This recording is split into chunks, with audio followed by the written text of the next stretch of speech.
I think today is a hand grind type of day just to kind of get things going. I normally would oftentimes use my niche zero, fantastic grinder, especially for espresso, and it does good things on filter. But we're actually going to mess around with my Vessel hand grinder. Has some pretty good burrs in it. This is what I normally use when I go like camping and hunting and stuff like that. But this also gets the job done for pour overs, all that good stuff. And today is a pour over type of day. So we're gonna go, let's go with 25 grams and 400 grams of coffee out. So today we're gonna mess around with some of this Black Rock coffee, the Old Town. It's like their signature coffee. It's a medium roast. I just got this recently, so I want to see what this is like. Now, I've criticized a lot of companies in the past, like a gang of companies in the past. And matter of fact, we'll switch this out and use my little measuring. So I've criticized a lot of companies in the past for good and for bad. I've sung the praises of companies in the past. Such companies such as your 511s, your Olight, 511 for their Rush series. There's a lot of complaint, did a whole video about that. But then we have their Amps line of bags that got super duper high praises from me for quite a long time. That was my EDC bag for most of 2021 and a good chunk of 2022. I've criticized Olight before, whether it be their O-Lamp, which I thought was overpriced, but I actually kind of enjoy. I still use it to this day. I bought that with my own money. I thought it was overpriced. And them kind of being the iPhone of the flashlight world when it comes to constantly releasing new items all of the time. You got Essie for their overpriced survival bags. I just think they're extremely pricey, especially when a lot of their items is coming from Best Glide. ASC, which is the OEM for a lot of stuff in their bags, but they made some high quality stuff, but there was just a lot of pricey stuff in there. Data Crew, we've talked about their sling bag before, and just a little bit of cleanup on some of their accessories. We have talked about Leatherman and their lack of consistency for keeping their customers informed of what's going on around there. Like, are you discontinuing knives? Why don't y'all do press releases? Like, I wish it was a better way to super determine when there's a multi-tool that's not made in America versus when there is. You only can really tell that by the listing on their page or simply by the signature on the pliers themselves. CDC and their sprinkle colors for the coloration and their sprinkles, and I've gotten my hands on the Hanson and I've since grown to appreciate it, but I'm still not a big fan of the big old colors and stuff like that. And then of course, the butterfly tax with Benchmade, some of their QC issues, some of the things that they've done in public before. A lot of criticisms to go around, but I've also freaking glazed Benchmade plenty of times before. Like, I love the bailout, all that type of stuff. But two things that every single one of these companies have done really, really well is, number one, they take criticism with their big boy pants on. None of the companies that I mentioned before have ever asked me to change my content, not say that again, threaten to not send me stuff, whatever. Some of those folks will send me stuff, some of them have not, but most of them just take it with their big boy pants on. And another thing that none of these companies have ever done that I've listed before, plus any of the other ones that didn't get mentioned, was make any assumptions about my intentions in regards to my content. That brings me to what I believe the company to have the weakest jawline in everyday carry, and that is Big Idea Design.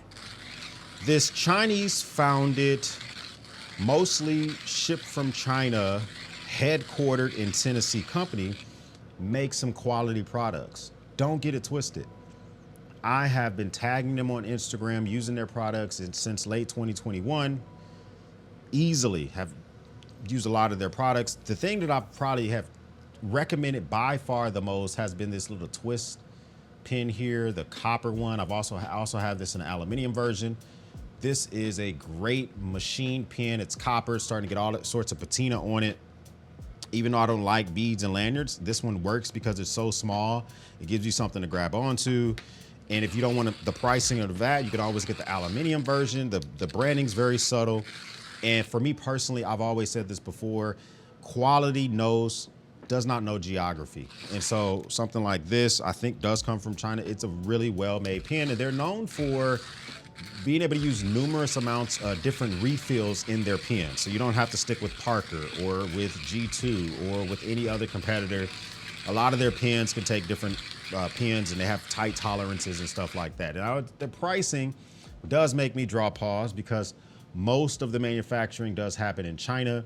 Chinese labor is cheaper than American labor.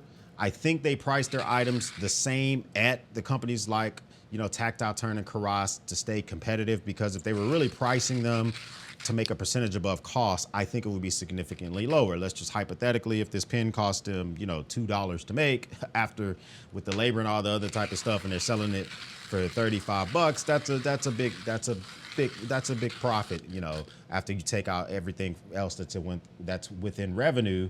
But I think they do that to stay competitive, because when you price your stuff too low, sometimes it doesn't look like it's quality, but that's neither here nor there. But I have done some critical videos of Big Idea Design. The first one was, I like this pen so much that when Carryology announced their collaboration with Big Idea Design for their Stonewashed titanium pen, I bought it. It was a very limited release. I got one of the pens. I think it cost me a little bit south of 150 bucks. And I was just not impressed. I feel like I could have got one of the regular Stonewashed titanium pens and been pretty satisfied. The pricing wasn't worth it. The paint started chipping off. The orange, actually, paint on there started chipping off. And I didn't use that pen nearly as much as I used Bastion pens or Tactile Turn pens or pens from other companies as well, such as Wingback. It very rarely got used. So that was a hard and fast no recommendation for specifically the Carryology collaboration. Then I did a video recently talking about the memeable, and it's not 100% objective, but it would be a heavy weight to agree. The very memeable EDC everyday carry trading cards, the Big Idea Design released in the limited run, when it had the faces of some of your favorite creators or companies, et cetera, et cetera. And it was memeable. It was something that could be collectible, and also could be made fun of. And I think that, some stuff needs making fun of. That doesn't necessarily mean it's not valuable to some people. So I would never disclose, unless it was completely racist or it was completely like they were being false or something like that. I would not disclose the DMs or email of any companies that I work with. This includes Big Idea Design, but I am going to give you the gist of why I think they have the weakest jawline in everyday carry. Now, in Instagram, I've been tagging them, posting products. Whenever I have a copper carry or a small carry, this thing gets put in a pouch, and I do an Instagram reel or a story, I tag them. They read every single time I tag them. That doesn't necessarily mean I need them to respond, but I do tag them. I think that the products that they make are, at least this product that I have, is great. And so as early as 2022, I reached out to them and I told them, hey, I love your products. Let's talk about doing a collaboration. Now, a collaboration on YouTube could be a number of things. It could be you sending me some products over to me, and I do an overview for my channel, and people can get a look at some of your stuff, because it's hard to know what something's gonna look like just looking at a picture on bigidesign.com. So that's one thing. It could be paid collaborations. Maybe they do a sponsorship. We didn't even get that far. Or it can be a full-fledged review where they give me an item that it could be a significant amount of money in exchange for an honest, unbiased, and subjective review. So that was my goal. Reached out to them initially in 2022, reached out to them in 2023. They just read my messages and didn't respond. So, I thought, well, maybe they prefer to work via email. I reached out to them via their email contact listing on their website. That didn't seem to work. Then I finally saw them at Blade, Texas in 2024, this year. When I saw them at Blade, Texas, I walked up to their actual exhibit booth and I told them, I said, hey, I've been trying to work with you guys since 2022. I love your products. I would love to talk to you about a collaboration. Who can I talk to? On the spot, they told me they would love to hear from me, took my business card. I have a YouTube business card, gave me free gear, and told me to contact them. So once again, I get an Instagram DMs. I try to reach out to them and see if we can make something happen. And they just read my messages and choose not to respond. Now, up to this point, there's a lot of companies that do this. Tons of companies I want to work with because I think it might be beneficial for you guys to see some of their gear. I may reach out to them and I don't hear from them immediately. Case in point, Gerber. You know, I wanted to check out Gerber's complete kitchen series for my camping kit and also be able to show you guys if it's worth it. It took a while, but we eventually got that communication going. Or other companies will reach out to me and just let me know straight up like, hey, listen, we think the stuff that you're doing is great, or it sucks, whatever they may say, but we're just not looking for influencers like Diamondback. I love getting confirmation or denials. I don't care either one. But when you're reading my messages, it leads me to believe that you're ignoring me, which is not a big deal. But I finally kind of reached out to him and said, hey, do I need to email you again? Or do I need to email you? Or do I need to make a video response? I'm confused. Like, how do we get in contact? I just like some confirmation because you told me at this point to reach out to you. Now, I don't know who controls their social media at Big Idea Design. I am unsure of that. And I will say this, the people that work at Big Idea Design, at least I can speak for the ones that work in Tennessee. I don't know about the ones that work in China. They seem like good people. They seem like they have a good time. It seems like the company treats them well. They have brilliant minds. They can come up with some great engineering feats, some unique designs, even if I think some of them are completely impractical and over-engineered. But the stuff that works, it freaking works. But whoever's managing the social media, I think makes the whole company look like they don't have the ability to put their big boy panties on. And what I mean by that is that person or group of people went out of their way to go all the way back to videos of mine from multiple years ago to simply tag me and to let me know they don't believe, at least from what they seen that I posted, that I actually love their products. And because of that, they have decided that they actually don't want to work with me. And I was like, that's fair. I'm okay with hearing language like that. But the one thing that did make me draw pause is as I read the message, they tagged my video where I talked about the Carryology collab. They tagged my video talking about their EDC cards. And they tagged one of my commenters' comments where I hearted the message. Now, comments on YouTube are made to be interacted with. Either I reply to them, I can like them, and I'm the only person that can heart messages because I own the channel. If I heart your message, doesn't mean I necessarily agree with it, not, at least not in my opinion. It just gives you acknowledgement because if I heart it, you get a notification on your phone that I read your message. And maybe I don't respond to it, but I read it. And I can't control that it's a heart on YouTube. That's what they chose to do. It could be a bucket for all I care. I don't care. But the point being is they actually grabbed that comment and circled it and used that as a justification to say that they don't believe I love their products. They wish me the best of luck, but they don't foresee us working together for any time in the future. Now, what does that say? When you see a company that goes out of their way to, go and tag some of your videos, tag one of your comments, that smells of weakness to me. I've never had Benchmade, Data Crew, CDC, SE, any of these other companies that have had a negative video, negative comments, negative live stream do anything like that. They've taken it on the chin. They've ignored it, which is the thing I recommend you do the most, or they've interacted with me, told me they want to do better, sent me some different stuff, et cetera, et cetera.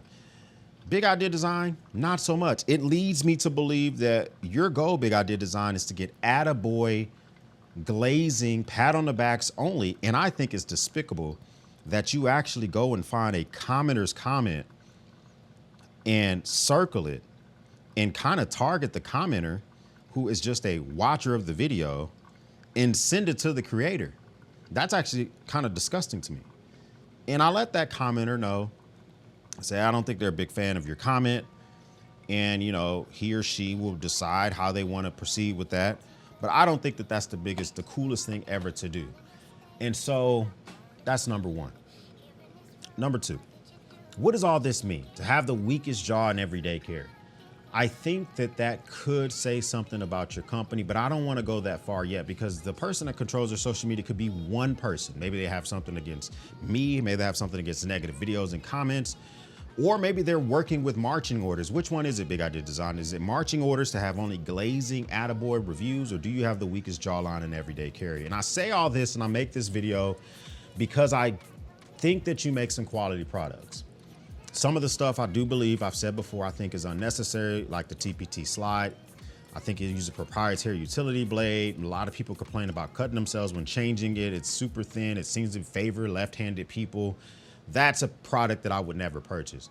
But other stuff like your pens, like this pen right here, oh, it's a hitter. You know, so it's kind of like, where do you lie in this game? I think that if there's any company that doesn't have a strong jaw, they have a glass jaw, they don't have the ability to take criticism and move forward, that's an issue. I would have preferred one of two things. Either completely ignore me, which I would have wondered why so, because you told me to reach out to you, Blade, Texas, but other companies ignore me and I would have moved on. Or respond and say, we're not interested in new influencers at the moment and we can continue to move on. But to go out and do that research, I think says something poor on your social media manager. So I don't know what it is. Is it that? Is it your relationship with other peers that I work with in this EDC community and you want to protect those relationships? That's a possibility. I thought about that as well. So here's the thing, Big Idea Design. Consumers can never outconsume influencers. What does that mean? Consumers. I'm a consumer, but I have crossed over to the realm of influencer. So as an influencer, I get stuff, I receive items, I get discounts on stuff or whatever.